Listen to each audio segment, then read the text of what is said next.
आप सभी का स्वागत है। फ्रेश पासपोर्ट पे विदाउट ट्रैवल हिस्ट्री या फिर पुराना पासपोर्ट है बट कोई ट्रैवल हिस्ट्री नहीं है, उस केस में हमें किसी भी देश का वीज़ा कैसे लेना चाहिए, इसके ऊपर ऑलरेडी इन्फॉर्मेशन अपलोडेड है जो आप लोगों ने देखी होगी। बट एज ऑफ जुलाई 2024 के हिसाब से कुछ नए अपडेट्स हैं जिसके साथ हमें लगा कि ये अपडेट आपके कमेंट पे वन बाय वन रिप्लाई करने से अच्छा है क्यों ना ये अपडेट्स आप सब तक एक बारी में पहुंच जाएं। और काफ़ी सारे जो लोग हैं, जो ट्रैवलर्स हैं, इनफैक्ट काफ़ी सारे जो एजेंट्स हैं, वो भी इस चीज़ का फ़ायदा उठा सकते हैं। अगर आप खुद ट्रैवल करना चाहते हैं तो ये आपके लिए यूज़फुल होगी और अगर आपका बिजनेस है, आप वीज़ा का काम करते हैं, ट्रैवल का काम करते हैं, तब भी ये वीडियो आपके लिए काफ़ी यूज़फुल रहेगी। तो इस वीडियो को आप चाहें तो सेव कर सकते हैं और जो भी रिलेवेंट पर्सन है आपके नेटवर्क में जिनको जाना है, फैमिली फ्रेंड्स वगैरह, उन तक ये वीडियो पहुंचा सकते हैं। और चाहे तो इस चैनल को सब्सक्राइब आप कर सकते हैं क्योंकि ऐसी इन्फॉर्मेशन हम अपलोड करते रहते हैं। जितनी भी हम इन्फॉर्मेशन लेकर आते हैं, हमारी पूरी कोशिश यही रहती है कि प्रॉपर रिसर्च और डेवलपमेंट के बाद, R&D के बाद और उसके बाद प्रॉपर गवर्नमेंट सोर्सेज के बेसिस पे भी वो इन्फॉर्मेशन आप तक लेकर आए। कुछ इन्फॉर्मेशन ऐसी होती है जो डेटा में रिलीज नहीं की जाती। जैसे आपने देखा है कि शेंगन के जो वीज़ा सक्सेस रेट है वो डेटा के हिसाब से रिलीज होते हैं कि भाई किस कंट्री के वीज़ा आ रहे हैं, किसके नहीं आ रहे हैं, किसने कितने वीज़ा दिए, कितने रिफ्यूज़ किए, इसका डेटा प्रॉपर निकलता है। लेकिन कुछ देश हैं जो अपना डेटा नहीं बताते हैं, जैसे जापान है या कोरिया है, इनका डेटा एक्सेस करना बड़ा मुश्किल होता है। तो उस केस में अनऑफिशियल सोर्सेज के थ्रू डेटा कलेक्ट किया जाता है और आप तक लाया जाता है। आज की इस वीडियो में मैं आपको बताने वाला हूँ कुछ केस स्टडीज़ के साथ। जैसे हमारे एक क्लाइंट हैं, इनका फ्रेश पासपोर्ट है बट इनका जस्ट अभी यूके वीज़ा आया है, और एक और हमारे क्लाइंट हैं जिनकी थोड़ी बहुत ट्रैवल हिस्ट्री है और इनका शेंगन वीज़ा आया है। मतलब travel history south east Asia वगैरह, सिंगापुर, थाईलैंड टाइप, राइट।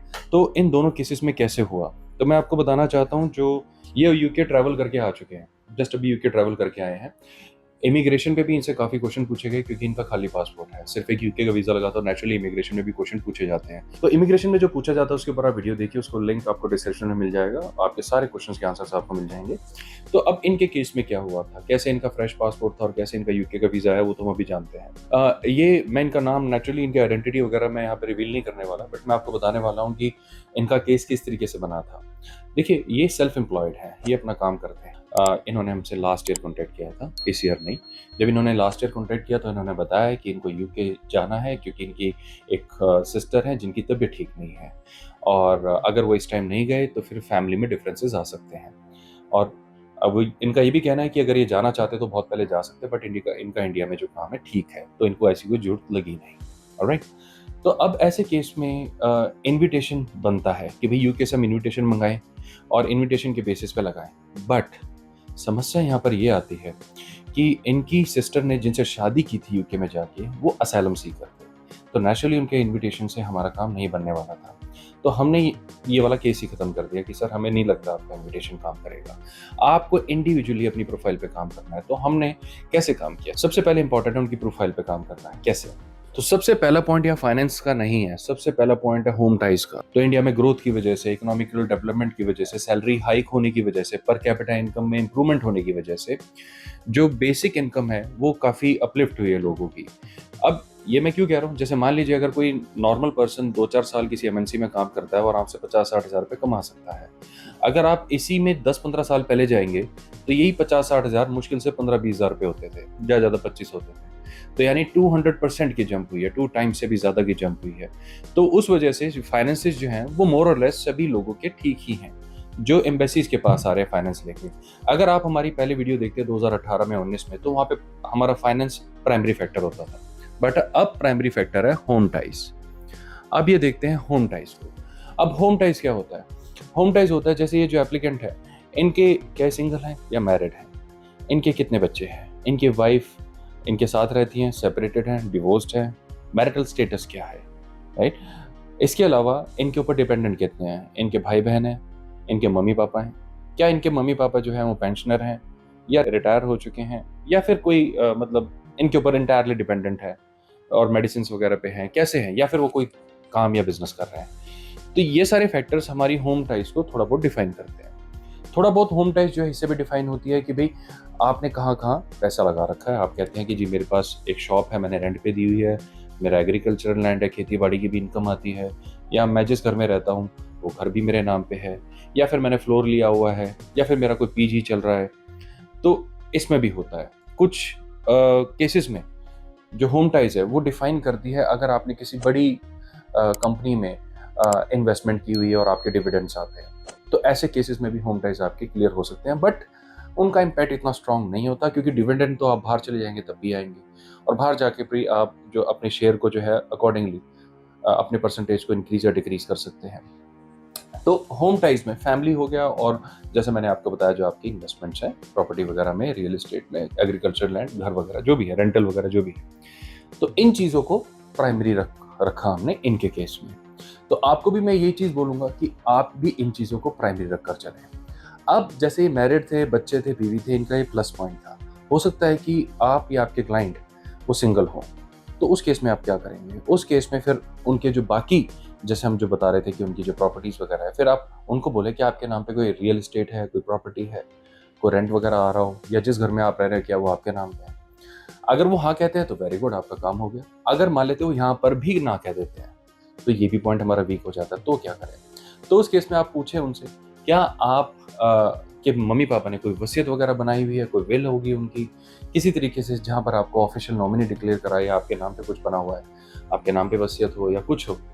अगर वहाँ पे वो हाँ कहते हैं तो फिर बात बन जाएगी, उसके पेपर लगाए जा सकते हैं। अगर वो वहाँ पर भी ना कहते हैं, फिर ये आपकी प्रोफाइल रेडी नहीं है, फिर तो आपको मैं कहूँगा कि आपका होम टाइज वाला पॉइंट है वो कमज़ोर रह जाएगा, और ऐसे केसेस में जो वीज़ा अप्रूवल के चांसेस है वो कॉम्प्रोमाइज़ हो जाएंगे। ओके, अब नंबर 2 पे आ जाते हैं। नंबर 2 क्या है? अब नंबर 2 पे आ गया प्रोफेशन और सोर्स ऑफ इनकम। अब ये क्या चीज़ है? बड़ी सिंपल सी, आपको समझ भी आ रहा होगा। आप क्या काम करते हैं? आपका बिजनेस है तो क्या है? आपकी जॉब है तो कैसी है? पहली चीज़। दूसरी, आप इस बिजनेस से कितना कमाते हैं या आप इस जॉब से कितना कमाते हैं? तीसरा, क्या आप सेल्फ एम्प्लॉयड हैं या फिर आप फ्रीलांसर हैं तो उससे कितना कमाते हैं? चौथा, क्या आप पेंशनर हैं तो कितनी पेंशन आती है? पांचवा, कोई और सोर्स ऑफ इनकम है, फार्मर हैं, या कई लोग होते हैं जो सिर्फ रेंट का काम करते हैं, तो ऐसे केसेस में है तो उसमें कितनी इनकम आती है? कहने का मतलब है जो आप काम करते हैं वो, और उस काम से कितनी इनकम होती है वो।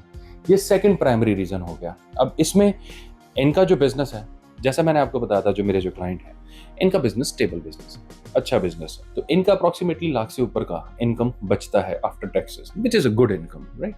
बिजनेस में अगर आप दिखाएंगे तो यहाँ पर अगर आपके क्लाइंट या आपका अगर कोई प्रोफेशन है, बिजनेस है, तो उस बिजनेस के प्रूफ लगाने होंगे आपको। अब प्रूफ में क्या लगाएं? कई लोगों को ये लगता है कि प्रूफ में कुछ भी लगा देंगे काम बन जाएगा, ऐसा नहीं है।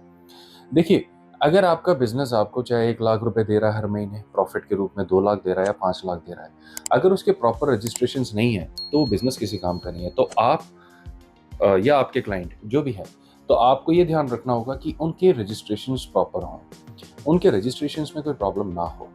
रजिस्ट्रेशन में मैं क्यों बार बार ये बात बोल रहा हूँ आपको, क्योंकि कई बार लोग आते हैं और वो कहते हैं कि हमारे पास रजिस्ट्रेशन नहीं है। एमएसएमई ठीक है, जो उद्योग आधार भी बोलते हैं इसको, ministry of small and micro enterprises इसको पूरी तरीके से बोला जाता है, बट ठीक है, अगर एमएसएमई है तो काम चलाओ कहूँगा मैं इसको। It's not a very strong reliable proof of employment, but still it will be counted, right? तो अगर जीएसटी है वो बेटर है, आप जीएसटी का सर्टिफिकेट साथ में लगाएं। अगर एमएसएमई है तो एमएसएमई लगा सकते हैं। अब ये तो चलो सिंपल सी बात होगी, जीएसटी तो बहुत स्ट्रांग है, अपने आप में ही पूरा प्रूफ हो जाता है। अब जिनका एमएसएमई है उसमें और क्या करें? आप अपने क्लाइंट से पूछें, या आप अगर अपना केस कर रहे हैं तो क्या आपके पास कोई और ट्रेड लाइसेंस है? कोई भी, काफी सारे स्टेट्स में इंडिया में अपने अपने लाइसेंस का सिस्टम होता है, हर स्टेट का अलग अलग होता है।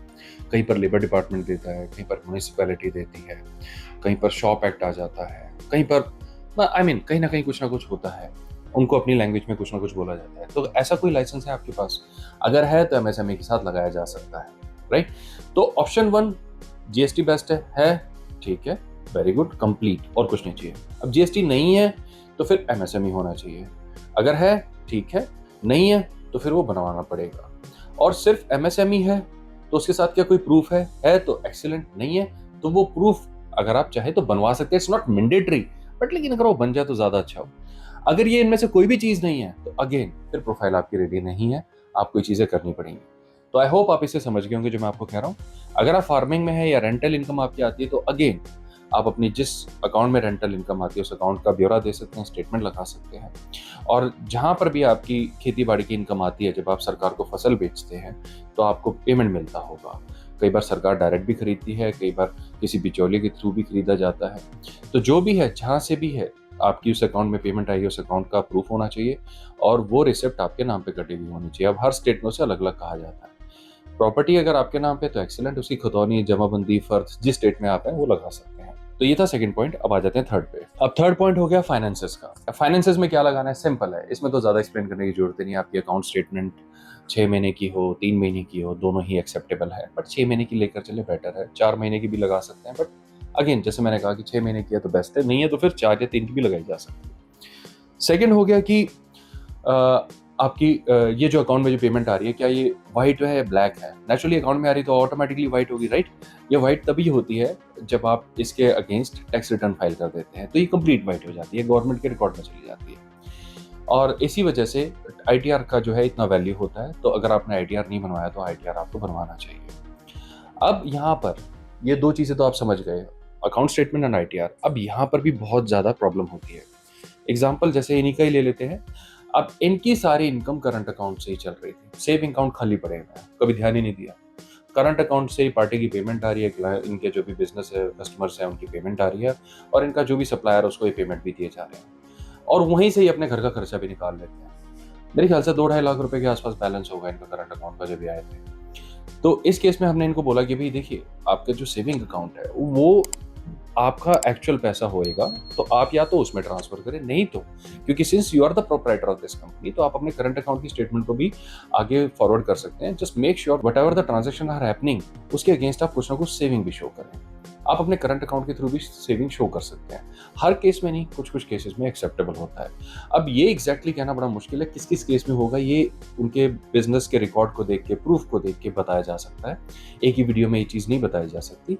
बट अगर आपका या आपके क्लाइंट का सेविंग अकाउंट मिसिंग है तो आप उनको कह सकते हैं, और आपको समझ में नहीं आ रहा है करंट अकाउंट बिल्कुल भी, तो आप उनको कह सकते हैं आप अपना सेविंग अकाउंट में फंड ट्रांसफर करें, राइट। तब आप उनको बोल सकते हैं। तो इनके केस में यही था। इनके केस में हमने करंट अकाउंट स्टेटमेंट ही यूज करी है, सेविंग अकाउंट स्टेटमेंट नहीं यूज कर पाए, और इनको डिक्लेरेशन देना पड़ा वहां पे कि मेरी सेविंग अकाउंट स्टेटमेंट नहीं है वीएफएस में, और इनके करंट अकाउंट की स्टेटमेंट ही गई थी। अकॉर्डिंगली आपको अपने क्लाइंट का या आपको अपना रिकॉर्ड देखना होगा। अगर आपके करंट अकाउंट में रेलेवेंट बैलेंस मेंटेन्ड है और आप प्रोप्राइटर है तो उसे शो किया जा सकता है। तो इसमें आईटीआर की क्या भूमिका होती है, जैसे मैंने आपको बताया, आपकी इनकम वाइट करना और टैक्सेबल स्लैब में आने की भूमिका होती है। साथ में जो मैं हर बार बताता हूँ कि आप अपनी टैक्स रिटर्न को कभी भी एग्जेगरेट ना करें। कई बार लोग क्या करते हैं, 10-10 लाख की आईटीआर फाइल कर देते हैं, अच्छा खासा टैक्स भी पे करते हैं, लेकिन उनकी अकाउंट स्टेटमेंट से रिफ्लेक्ट ही नहीं हो पाता कि वो इतनी इनकम कमा पा रहे हैं। इस चीज़ को एंट्री क्लियरेंस ऑफिसर होता है वो पकड़ लेता है, और उस केस में फिर आपका वीज़ा डिनाई भी हो सकता है।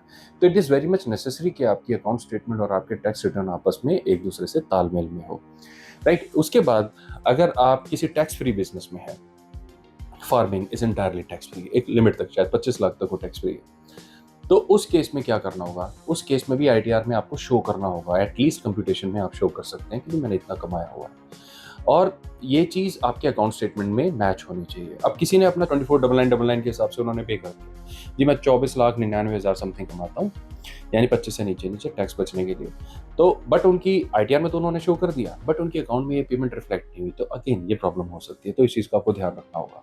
सेम अगर आप फ्रीलांसिंग करते हैं तो यही सारा जो पॉइंट ऑफ व्यू है आपके ऊपर तब भी एप्लीकेबल होगा। आप अगर कोई प्रोजेक्ट पे काम करते हैं, फ्रीलांसर हैं, आईटी वाईटी से रिलेटेड फ्रीलांसर्स होते हैं, ब्यूटी से रिलेटेड काफ़ी होते हैं, फैशन डिज़ाइनर भी फ्रीलांसर्स होते हैं, तो आप अपने रिसेंटली करे हुए प्रोजेक्ट्स की प्रूफ लगा सकते हैं, अपनी अकाउंट स्टेटमेंट दिखा सकते हैं, देखिए जी मैंने फलाना धमकाना ये प्रोजेक्ट किया था, उसकी पेमेंट आई हुई है, and it should also reflect with your ITR, that's it.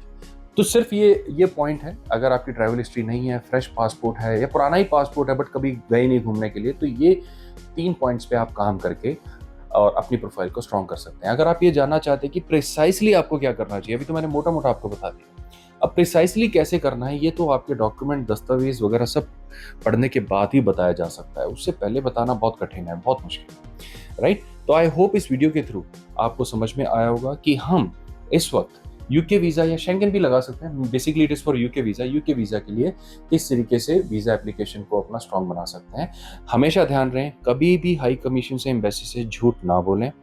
पहली चीज़, कभी फेक डॉक्यूमेंट ना लगाएं, नेवर, ध्यान रखें इस चीज़ का। देखिए बहुत गलत हो जाता है, अगर आपके ऊपर बैन लग गया तो प्रॉब्लम आप ही को आएगी। थर्ड, कभी भी इलीगल सोर्सेज के थ्रू एंट्री करने की कोशिश ना करें, जैसे लोग कई बार करते हैं बोट वोट से जाने की, इलीगल बॉर्डर क्रॉस करने की।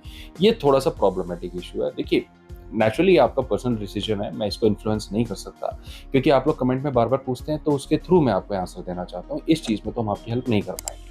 लेकिन अगर आप ये जानना चाहते हैं कि आपका वीज़ा कैसे लग सकता है, point two point precise information चाहते हैं, तो आप हमें कॉन्टैक्ट कर सकते हैं। अदरवाइज ये सारी चीज़ें फॉलो करके आप अपने क्लाइंट, अपने रिलेटिव या खुद के पासपोर्ट पे भी इजीली वीज़ा लगवा सकते हैं। मुझे उम्मीद है ये वीडियो आपके लिए काफ़ी यूज़फुल रही होगी। अपना समय देने के लिए धन्यवाद। बहुत जल्द फिर मिलेंगे। बाय।